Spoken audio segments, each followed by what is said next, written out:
right, the session's being recorded, and all right.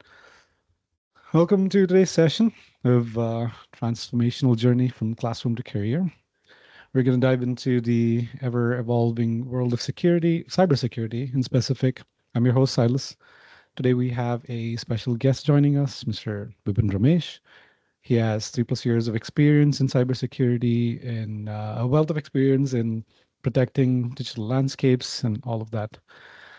As the digital realm continues to expand, so do the threats lurking in the shadows. So, from data breaches to ransomware attacks, there's a lot of things going on where the robust cybersecurity measures need to be implemented. In this session, we'll shed some light on the experiences of Mr. Vipin and some insights on the emerging threats and some practical advices on how individuals can safeguard their digital assets. Whether you're an IT professional or business owner or simply just interested in staying safe online, this session is going to be packed with some valuable information. So grab your headsets, join us as we explore into the intricacies of cybersecurity with Mr. Vipin. All right. So we have a bunch of questions that we're going to ask you. But before that, if you'd like to introduce yourself, Vipin. Sure, sounds good. Hello all, vanakkam. This is Vipin.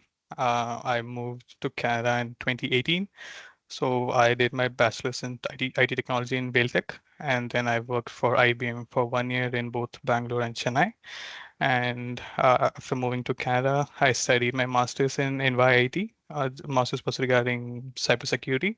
So it involved all the different aspects of cybersecurity, like incident response, like basically blue teaming and red teaming. Blue teaming is defensive side, red teaming is attacking side. So I majorly work towards the blue teaming side. So I got a bunch of experience while studying the course. And initially, as a student route, we usually work for all the different small part-time jobs to support financially.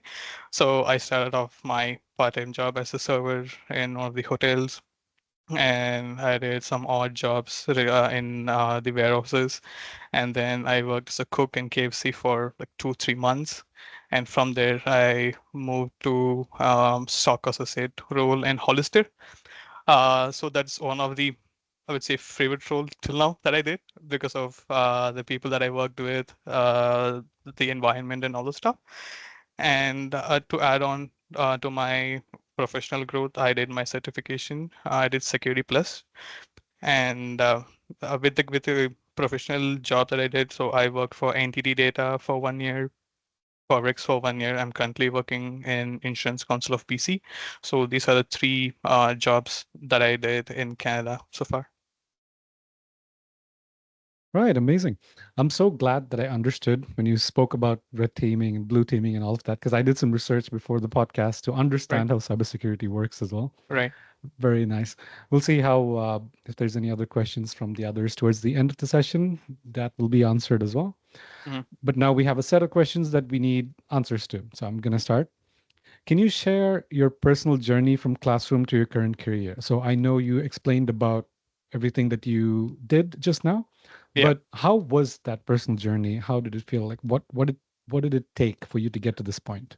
To be honest, it was difficult initially. It was a new country. I didn't know anyone out here, so I had to do everything from scratch, even from getting to know about the culture, the courses, and each of the courses works towards the credits. And back home, we don't have anything, any similar stuff called credits, and um, working towards a specific timeline to finish the projects, and so on and so forth.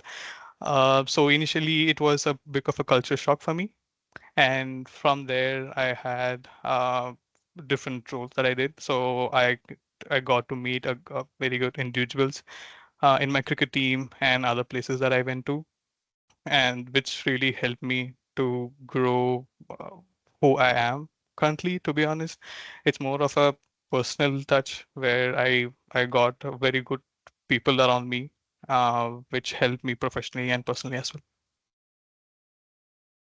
While learning about cybersecurity and all of that, what was the most significant challenge that you faced during the transition? Um, so during the transition, I would say it it was, again, it was similar to the uh, lifestyle that that I had back home.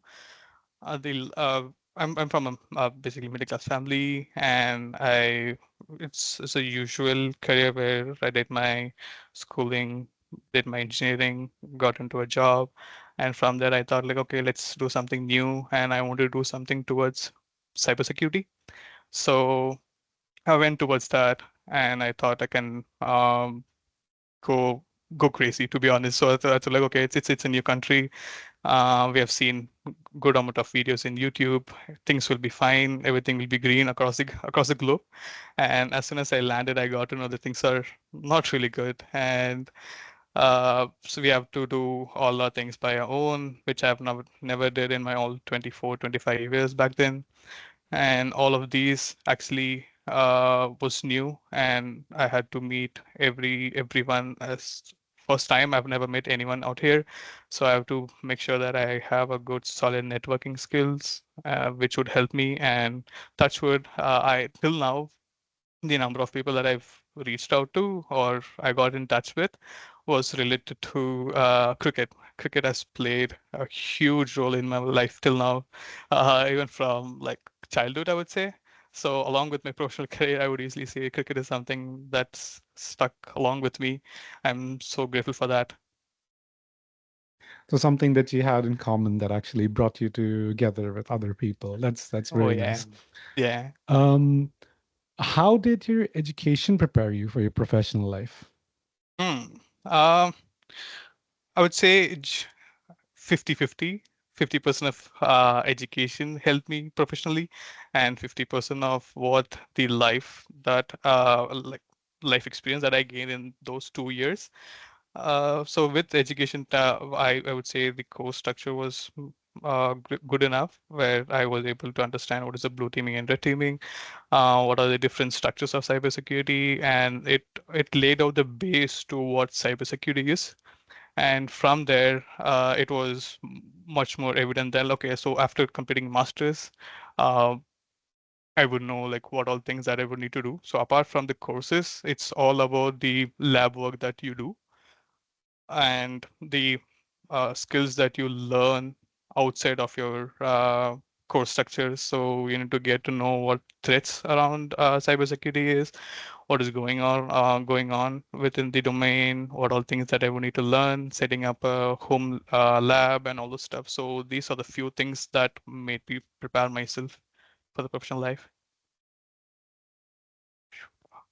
We talk about all of the stuff that's around cybersecurity, but in layman terms, in simple terms, what is cybersecurity? Why do we need it? Okay, so it's a great question, especially at this time of the world.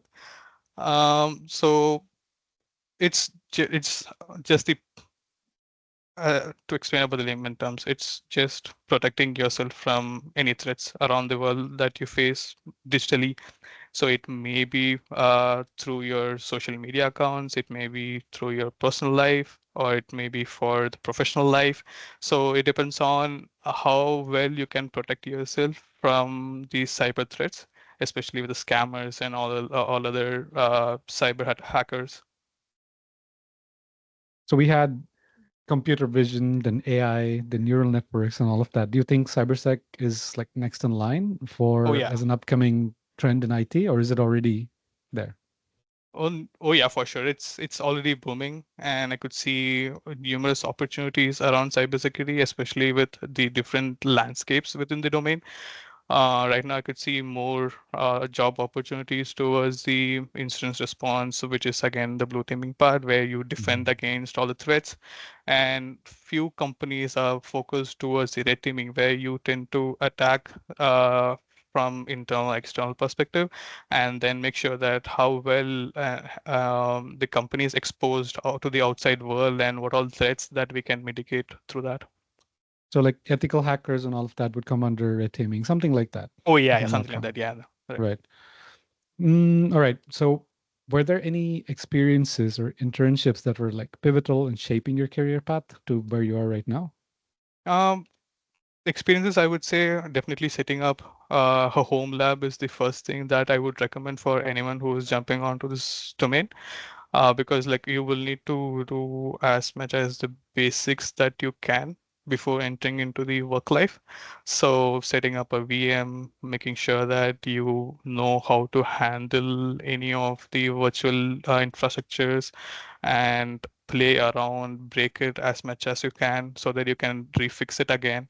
So playing around these small areas would be vital. And also there are multiple online forums like Hack the Box and all the stuff, like where you can have a virtual environment online, and then you can learn step by step like how to get into a network, how to hack a machine, and whatnot. So there are numerous forums right now available, especially with the cybersecurity.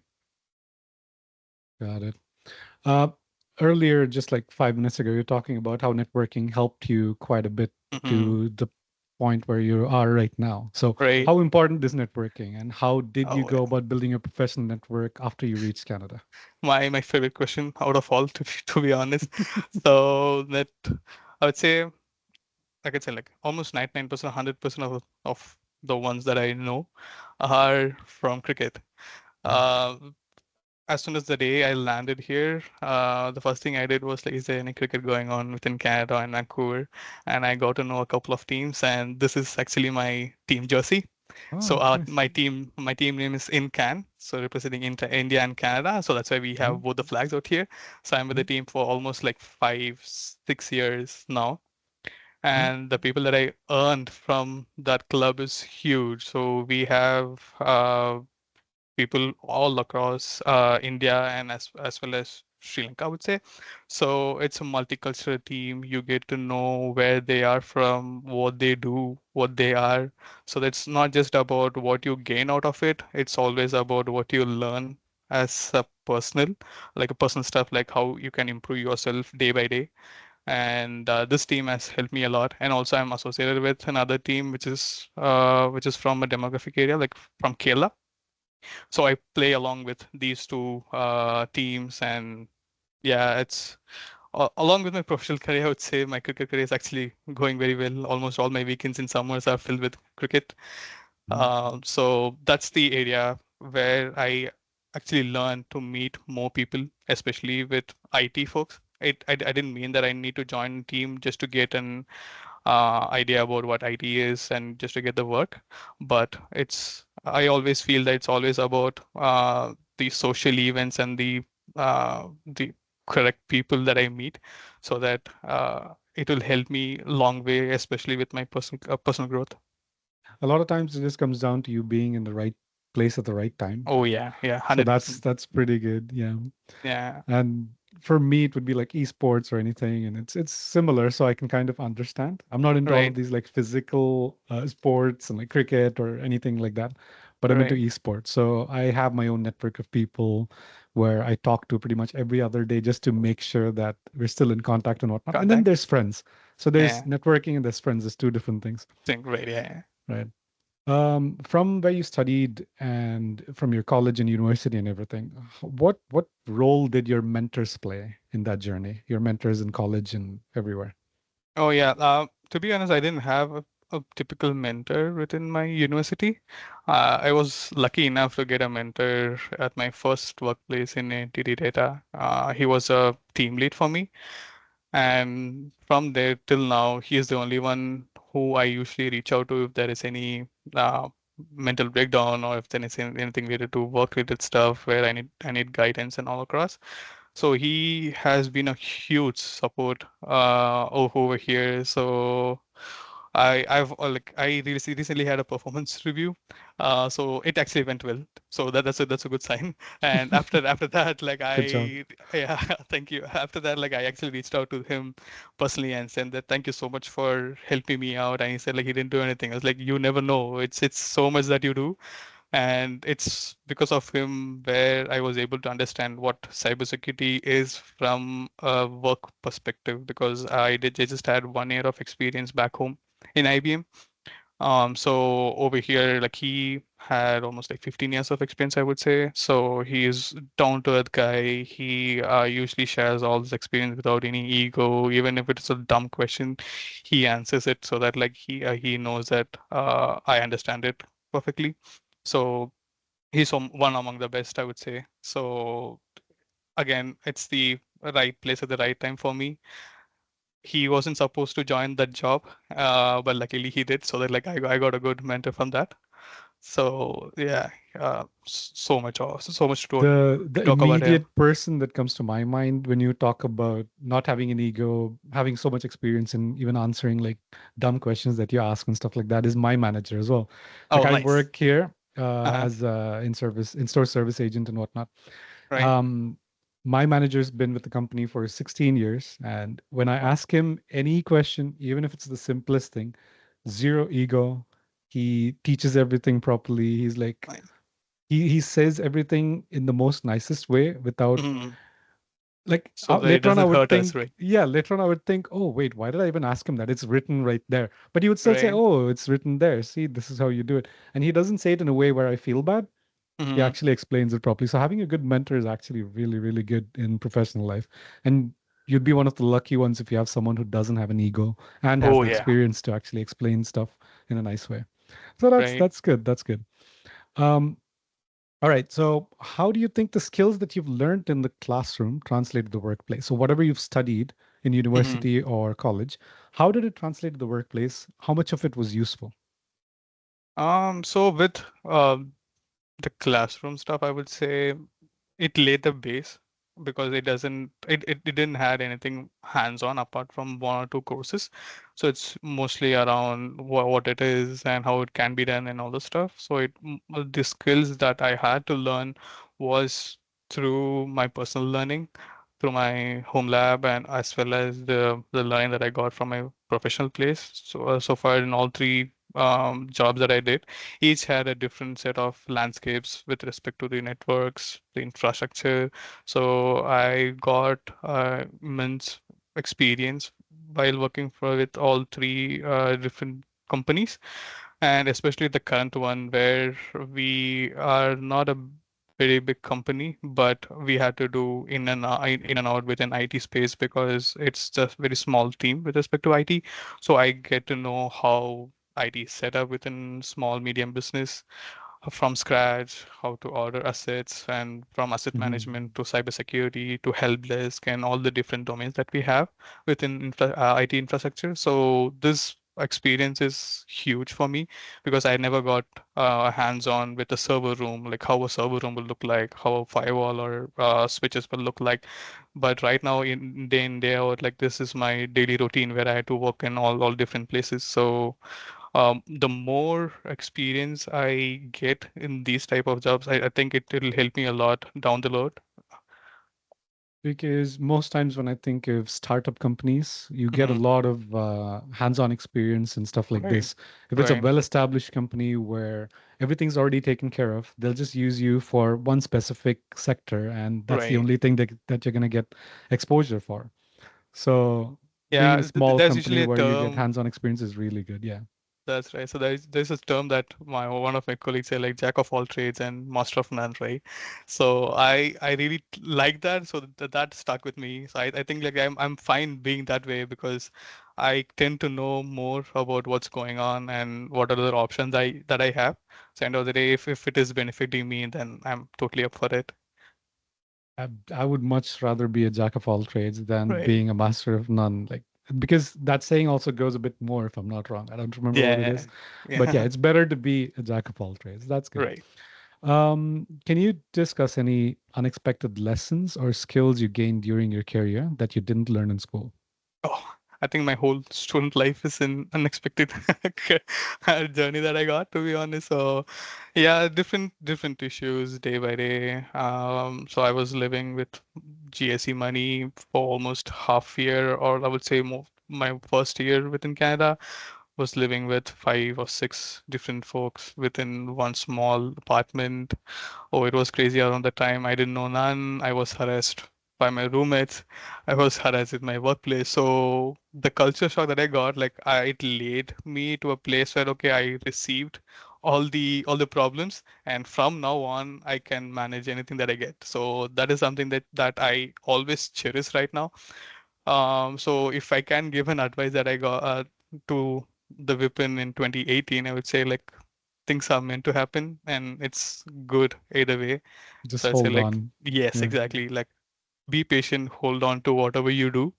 There is Push through. some, yeah, there is a light around the end of the tunnel. It may be within a few months or few years, but things will be fine for sure. I'm happy that everything turned out fine now. Like I feel Yeah, bad listening to a few things, but yeah, I feel happy that everything turned out fine. right. Oh well. Okay. Can you discuss any unexpected lessons or skills you gained during your career that you didn't learn, which we just mentioned? How do Yeah. you stay current with industry trends and continue learning in your field? So my job actually requires me to do a regular check on what's going on within the cybersecurity industry, Hmm. especially with the cyber threats, because end of the day, it's my responsibility to protect our company.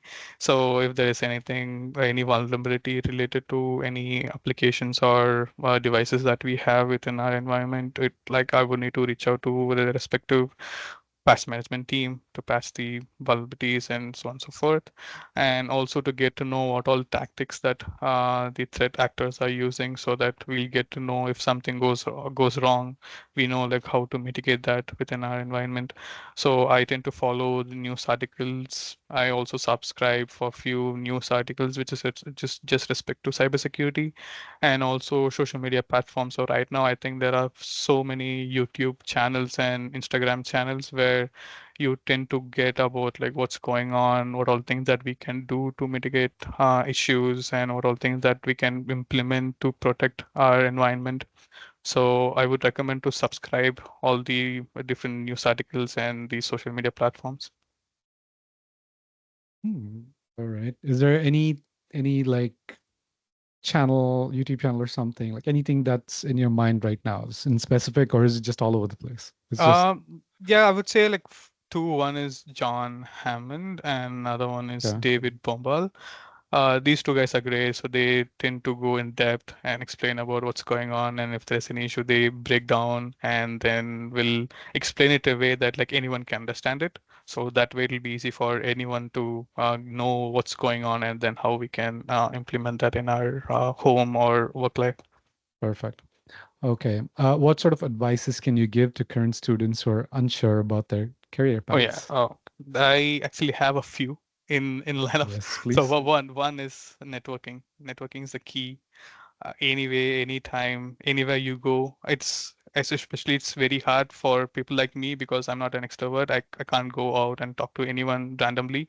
It takes time for me to understand anyone. So that like I'm afraid of rejections, to be honest. So if there's any rejections around, like I can't handle it. So it's very hard for me to talk to anyone who's new. So networking is the key. So tend to reach out to or go towards any social events within your groups or any business conferences or professional conferences across, to get an idea about what's going on and talk to a few if possible. And from there, you can do volunteering and get to know about what's going on around your domain. And second is the is market yourself, I would say. Amount of marketing that you do for yourself is the key out here. So have a LinkedIn profile, post anything that is related to your field, reach out to recruiters, reach out to anyone who is in your field, to get to know what they do, what all softwares they use, or what all processes that they have, so that you can get to know what's going on within the Canadian market. And same goes with it. Reach out to any recruitment companies. There are a ton of recruitment companies out here. So one is Tech Systems, which is favorite for mine. So they are they usually have a set of job opportunities, and if there is anything related to your profile, they tend to reach out to you. And thirdly, I would say upskilling. So a day in and day out, I would say like at least per year, if you can upskill with any specific areas within your field, that would be great. Or if you can do certification related to what you study or what you're doing. And fourth and the last, patience and trust. The amount of patience that you have in your student life will help you a long way through. I don't know, it's very hard. I've been through that. Trust me, it will be better once you cross the hurdle of the first job. And if you do the first three that I've mentioned, I think you will easily end up getting the first job. It may be within Vancouver or it may be within any other provinces, but for sure you'll be landing one within few months. So hang in there and trust yourself. Things will be fine. And trust the process. That's what Yes, I tell all of my friends that as Dhoni. well. It oh, okay, I didn't know he said that. Yeah, I'm a But huge Dhoni fan. So right. yeah, so he usually says that trust the process. So Oh, that's I've been saying this to all of my friends. Okay, oh, I okay. didn't know I was copying it. Because a lot of times they come to me to ask any sort of questions and not career advice in general, but a lot of times it's just personal stuff that's going on. They come to me for any sort of advice and whatnot. I Mm, usually just tell them time heals, trust the process. It right, takes a while. You'll be fine because your own potential is something that it's basically hidden a lot of times. Like you don't right. know when you'll actually utilize your whole potential. So it takes Mm, time. yeah, Until you know about yourself completely, you cannot do much. exactly. Um, and in cases of like a portfolio or something, for example, a photographer can show his Instagram or Mm-hmm. anything like that. For a cybersec Mm-hmm. specialist, what would your portfolio be? Is it your experiences that you have? Is it going to be your resume that's going to speak for yourself, or how would that work? How to build a portfolio? I would say this firstly the skill set and the certifications for sure. Mhm. So if you at least have a couple of certifications, either vendor related or cybersecurity related ones, it's all fine. Like the end of the day, the employees would need to know that whether you're upskilling or working towards your profile on a regular basis, and as well as the skill set. So if you're working towards anything specific to your domain, had all skills related to that. So if you have skills and probably certification, I think that should be more than good enough to at least land into the first job. All right, perfect. And how can students maximize their time in school to better prepare for their career? I think the same stuff that I went through before. So networking and upskilling yourself within your school time. And I would say during your school time, actually, you have a lot more time in hand than when if you are working for a full-time job. Uh, it might look like you don't have time. You have to rush for your part-time. You have to do your courses and all the stuff. But trust me, you have ample amount of time. So if you work towards anything specific to your domain or skill set, I would highly recommend that. And and yeah, the net and definitely the networking part, I would say. I can completely relate to the thing that you just said about having a lot of time when you're in university, Right, because I'm in my semester break and I started working full time. I have no time at all for anything else. right. It's just like it feels like I wake up, go to work, come back, eat, sleep, repeat, nothing else. But when I was in university and working part time at some points, I had so much time. So even if it's like 20 hours of work and university is like 9 hours or something. So Mhm. every other day I'm free. So Right. there's so much time, extra time that I can use to do other stuff or be lazy and sleep. So I can choose between both of that. But Both of it, right. Yeah. I just there's just so much time. Right. So yeah, I can understand as well. I can relate. What are some common misconceptions about transitioning from school to work? The first thing I would say is the job placement. Mm. Back home, after once you study, the first thing that the university that you study with, it says that like the job placement, they tend to bring in many companies so that like they have a good reputation. But out here, there's no such thing called job placement. You have to study on your own. You have to search for a job on your own. So it's very tough to land into the first job. And that I till now I've been in touch with multiple other folks who have studied in different universities, even the top ones, and even those universities doesn't have anything related to placements. So there's a huge misconception. And I would say the next one would be the work culture. So back home, the work culture is completely different. It's almost like a livelihood of a work culture. Back home, you have a lot many people to work along with, but out here, you'll just have a handful of people in your team, and they won't have the same vibe as you are. Your background will be completely different from what they have, so you have to adapt to that.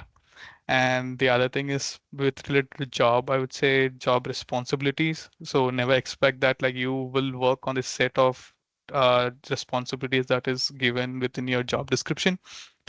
It will be completely different. I would say like at least 60 to 70% would be same, but 30% expect that you have to work on something else where you had never worked upon.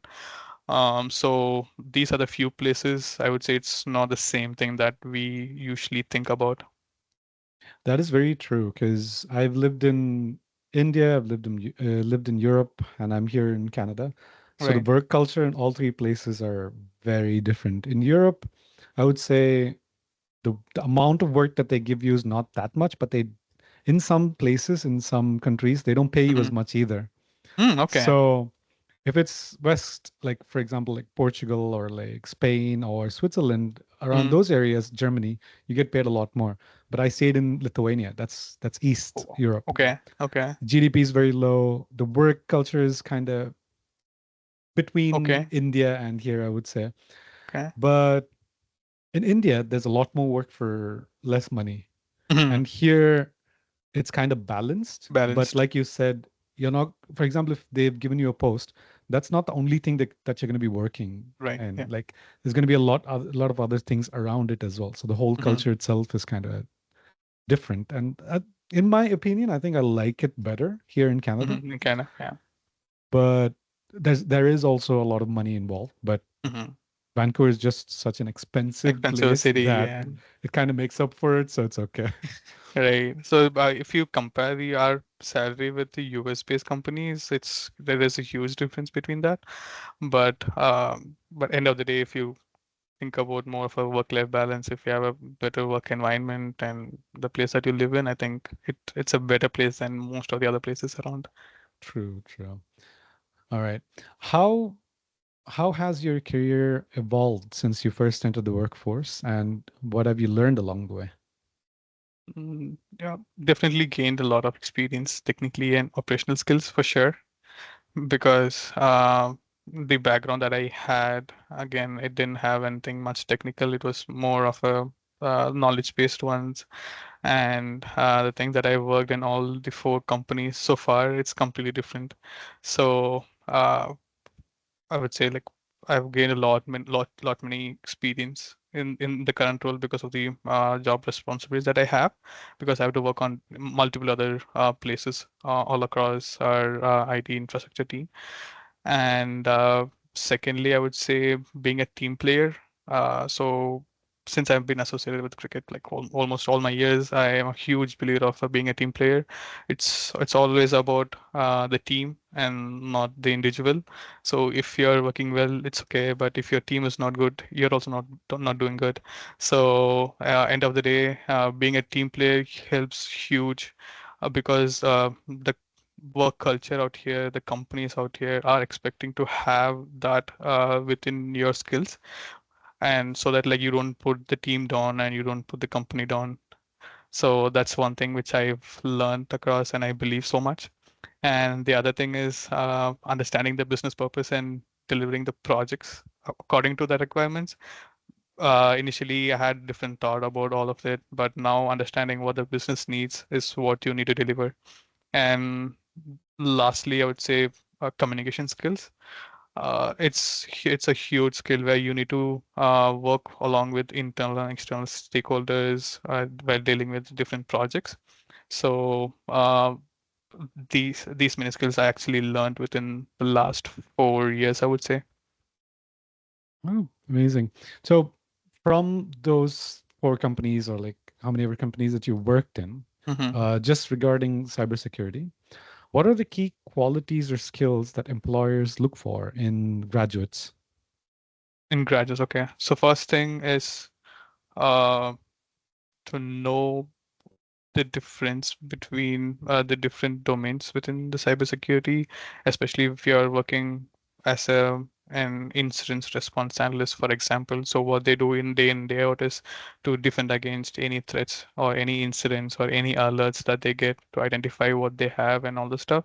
So for that, like you need to understand the infrastructure of the company and to have specific skills related to that. and also the culture of the company, I would say. So um, companies, especially the company that I'm working right now, are hugely dependent on what you are to the company. And one of the interview rounds that I had along with my manager and director, it was just about me for all 1 hour.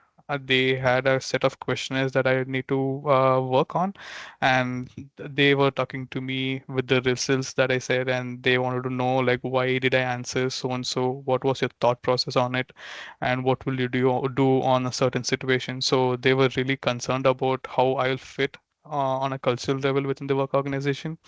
So it goes with the professional skills that you have and the person that you are.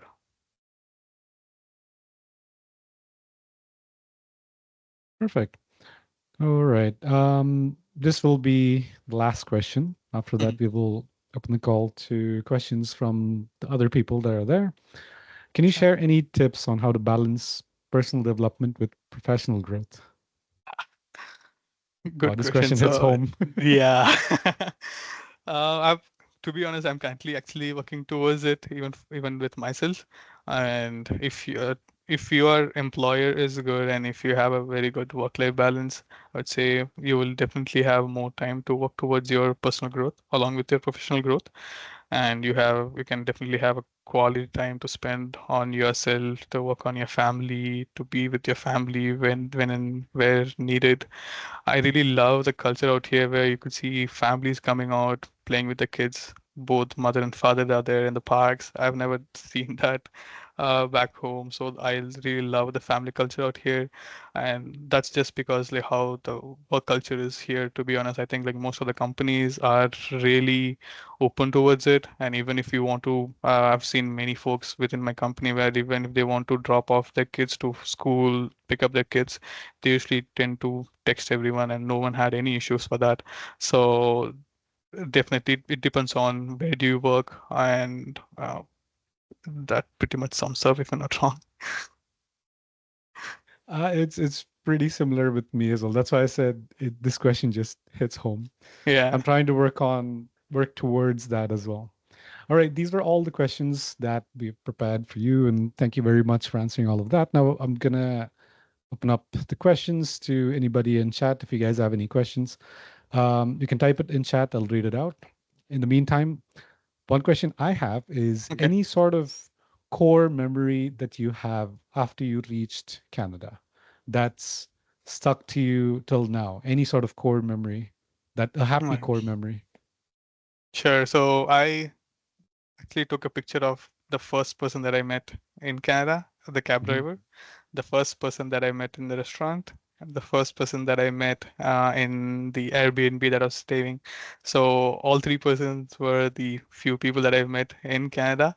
And the sweetest thing of all is I had the person who was working in Airbnb, she was an Indian. She got to know that I'm newbie. I didn't not have any experience. I didn't do my research at all.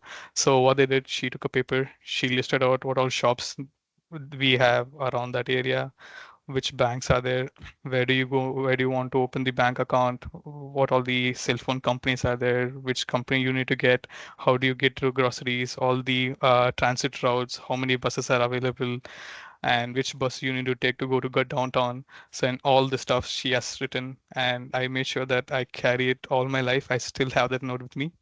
I'm so emotional towards that because That is she so was, nice. yeah, she was no one. She didn't need to have like help me out with all these specifics, right? But end of the day she did, and I that's something which is so personal towards me. I still have that with my note. I hope I don't lose it any day of my life. That's really nice. That's really nice.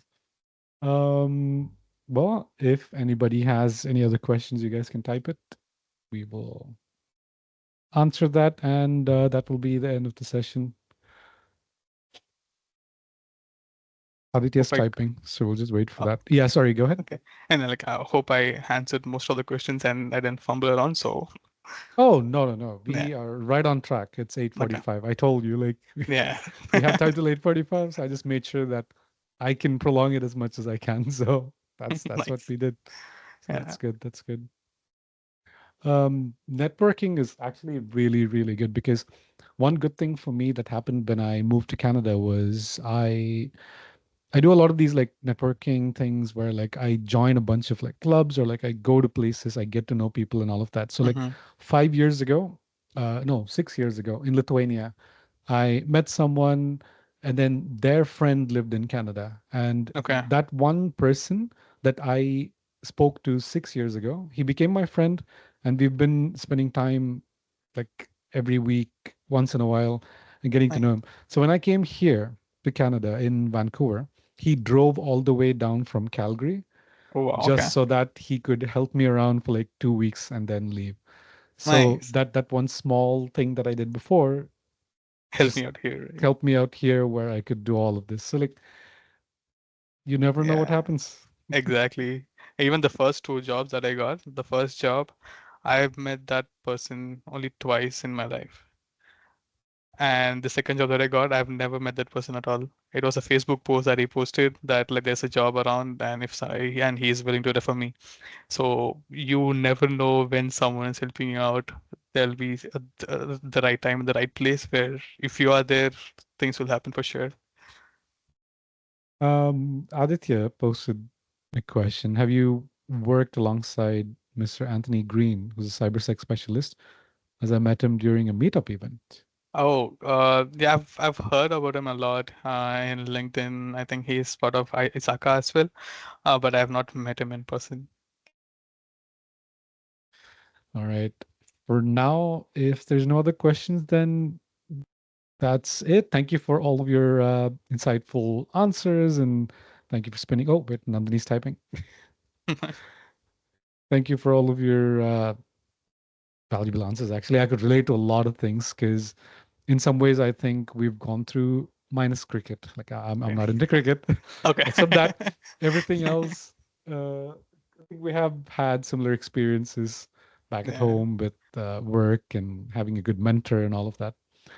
So Yeah, I would say like it's for if you take the student life, almost 90% will have the same set of history, I would say. They've been gone through the same career or same struggles, whether that everyone else would have went through.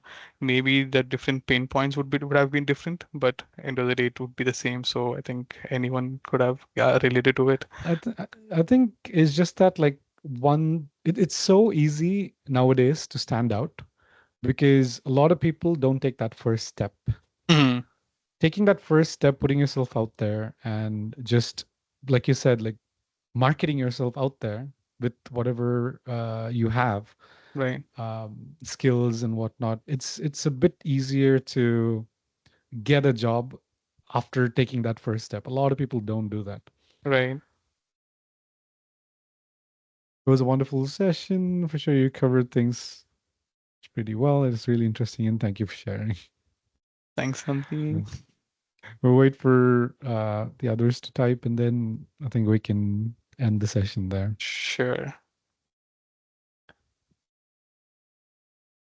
Oh, informative I think podcast. people are Oh, leaving couple of questions in the chat if you want to yeah, read yeah, that yeah. out.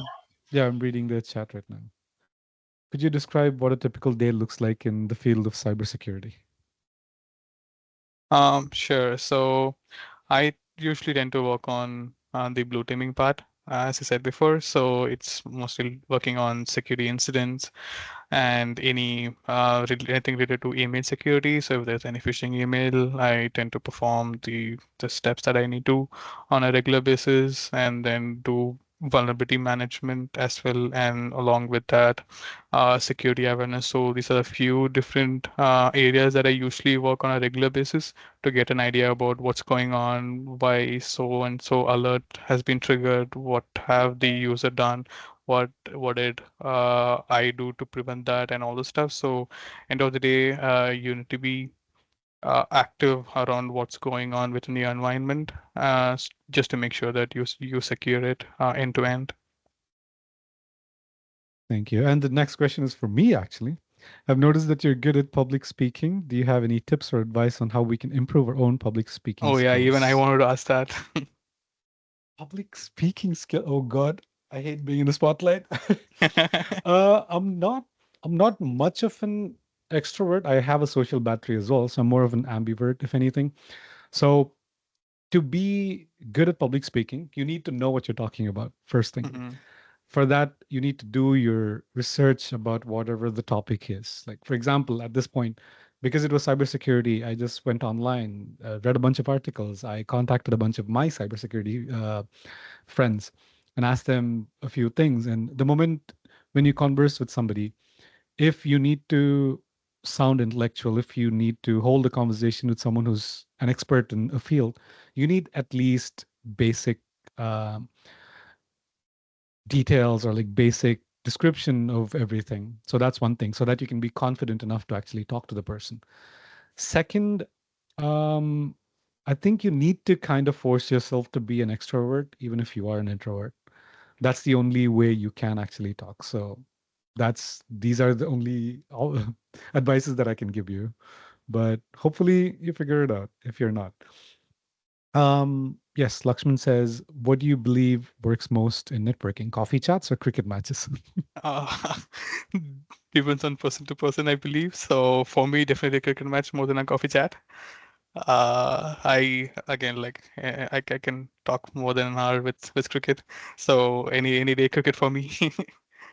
And And a person like me, if you talk about technology and games and esports or anything related to that, I can sit and talk for like probably an hour or more, like you said.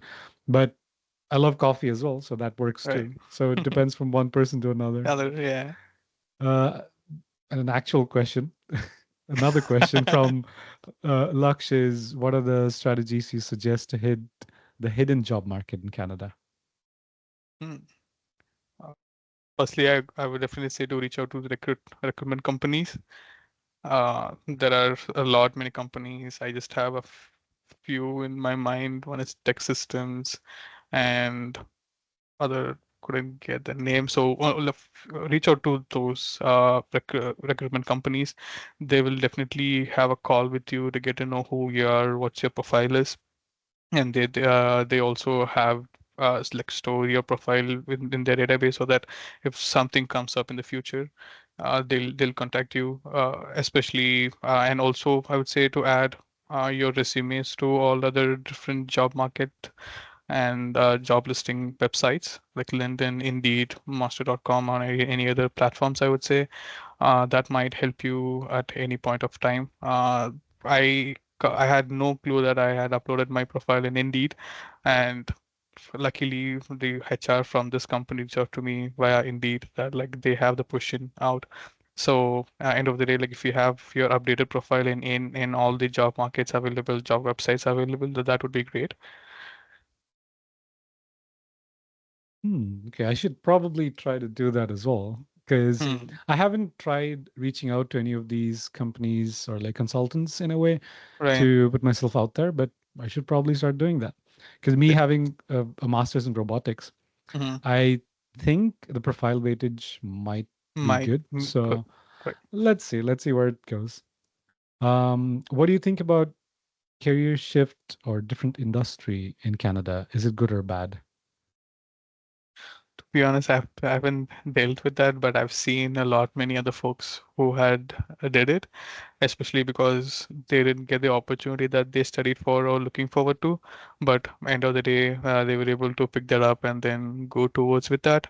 So if you are willing to have an open hands on the job market and say like you are fine to do anything that you get upfront, and then moving towards the goal that you want to go towards, especially with the skills that you have and the knowledge that you have gained through your course, I would really suggest you to go towards that, but do not say no to the first job that you get. Get into the market, stay there, gain your Canadian experience, and from that you can definitely jump on and then move towards the next steps. I completely agree to that as well, because there are like different like knock A, knock B, knock C, and all of that Yeah. Hmm. stuff that you need to research into and figure out to get like a good job. Yes, but the first ever job that you get, just take it, but don't stick to it if it's not something that you like. Hmm. But take it, start doing it as long as you can do it, and then get into a better one later on. But yeah, career shifts, a lot of people still do it. Right. I've come across a lot of my friends who did the same thing. Even when you mentioned about like working in a kitchen and whatever, so those kind of stuff, yes, it is okay to do it in the beginning because let's be honest, we're international students from middle Yes. class families. We need money, Yeah. so to just Do the odd survive jobs at whenever least, possible. Yeah. just do it. Make sure it's in like legal terms and whatnot with Mm. Canada. But other And than that, whatever the type of job, just do it. yeah. You can shift to a different one later on. It's not good or bad, but it's necessary. Yeah.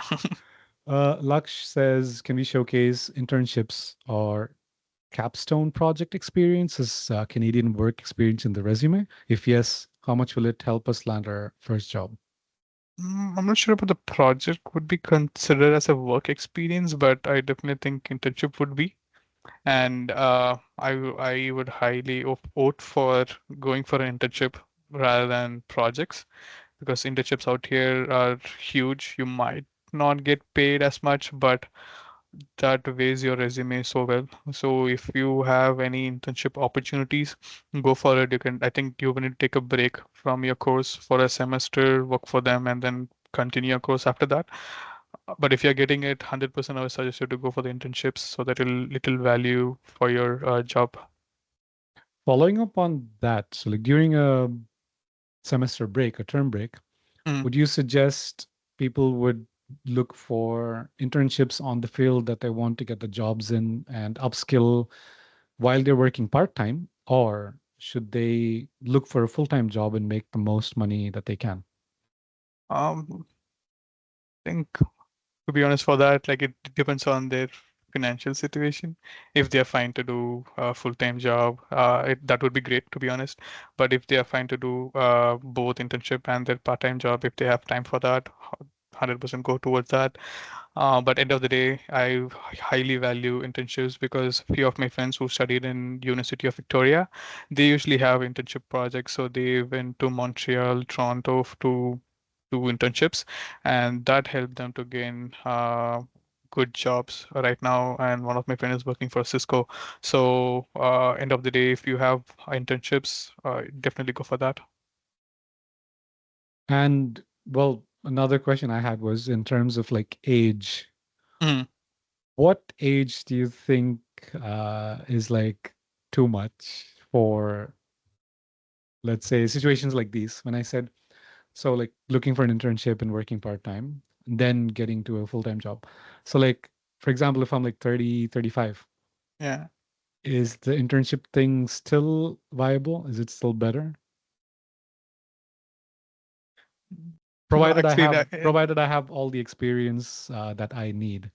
yeah. But being in Canada, a lot of times they don't consider the experiences that you have back in India. So you're Right. still kind of sort of forced to do internships here in Newbie, Canada. right? Yeah. So how will that tie together? Like, do I still need to do the internships Um, so I can to get a be good honest, job? like, yeah, to be honest, I don't have much info on that, but I think end of the day, I don't think companies are looking at the age when you're applying for internships, for sure. Got it. Got it. Yeah, so if you're a student, if you're studying in any universities, and if you're applying for internships, I think they tend to value your resume more than the age. I think the age criteria would fall into picture if you're applying for PR and all those stuff. So I don't think work culture, they don't usually see age as a barrier. Yeah, I think a few companies that I've looked into as well, they look at your willingness to actually learn rather Mm. than you being old and knowing everything. Yes, yes. So that's kind of good. Um, Lux says, what do you think about transferable skills? How can we leverage our experience to mention it in our resume while customizing it to the JD that we are applying to the Job description that job you have. description? Yeah. Yeah. Uh, I would say yes, but I tend to prefer. So I usually review my resume with a few other folks just to get an idea about, like, whether it is precise, or whether do I have more wording, so that the employer who's reviewing that doesn't get bored or feels like it's nothing related to the what the JD is. But I would suggest you to prepare resume according to the job that you are applying to so that it's much more relevant to the job, and have it concised, I would say maximum of 2 pages. So if you could fill out your experience and fill out all the skills that you have within the 2 pages, I would say that would be more than good enough. Because this is the advice that I got from many other folks, so it's my opinion, to be honest. So it's not the other norms to be followed, but if you're able to include that, and if the job description is actually requiring it, then I would say definitely you can add it. That's something to keep in mind for next time. Yeah, I think like whenever we tend to apply for different jobs, each of the job description is different, and if you're applying with the same resume, there are more chances to get rejections. That's what I've seen. So I think if you have specific resume for the specific job that you apply, that would be really helpful. Yeah, customizing your resume to the needs of whatever the job is, correct. Yes. Yes. And I think this will be the last question because we're past 9 o'clock at this point. But how do you stay motivated while applying for a job? Honestly, with the resume and cover that I prepared in last month, I'm not sure whether I prepared in my last 10 years of experience. Yeah, like I don't have that much of experience, so I just have 1 year of experience. But end of the day, if for your first job, I have seen that like even if you have 10 years of experience or 5 years of experience back home, it is almost equal as the newbies out here. So you are competing with the same level of graduates. But uh, again, it's trust the process, I would say. Like, to Be be honest, patient. like, I think I can answer this as well. Like, the amount of resumes and cover letters that I prepared, like, for 7 months, I didn't get a job. And then I got into a job. Like, money is a good motivator. I'll tell you that Mm. much. At least it's one of them, so that I can buy whatever I want. So, like, yeah, Right. money is one of the best motivators, in my opinion. All right. Yeah, but adding on to that, let's just would say like be patient. Uh, Definitely for a few they might click in within a month, but for a few it might take like 5 or 6 months, I would say. So end of the day, the amount of work that you put on yourself will definitely be fruitful. So stay there, hang in there. Things will happen for sure. All right. I think we will end it there. We've Yep. reached the end of the session. Thank you, UCW and TSA, for all the opportunity and with this podcast session that we have. It was very insightful. A lot of information was given. Any closing thoughts that you want to say? And we can end it there. Oh, sure. Thank you so much for the opportunity, guys. It was fun to go back to the days where I was a student and then reliving those days. So thank you so much for the opportunities. Thanks everyone for listening to my stories. I hope I didn't stumble much and blabber something out, which is not helpful. But feel free to reach out to me anytime. I think Lakshman, Shailesh, Nandini, everyone has my number. So if there is any guidance that you require within a job profile or anything related to your personal stuff as well, please do reach out to me. I'm there. Thank you very much. And thank you, everybody, for attending. And that's it. Yeah. Have a good one, guys. Bye.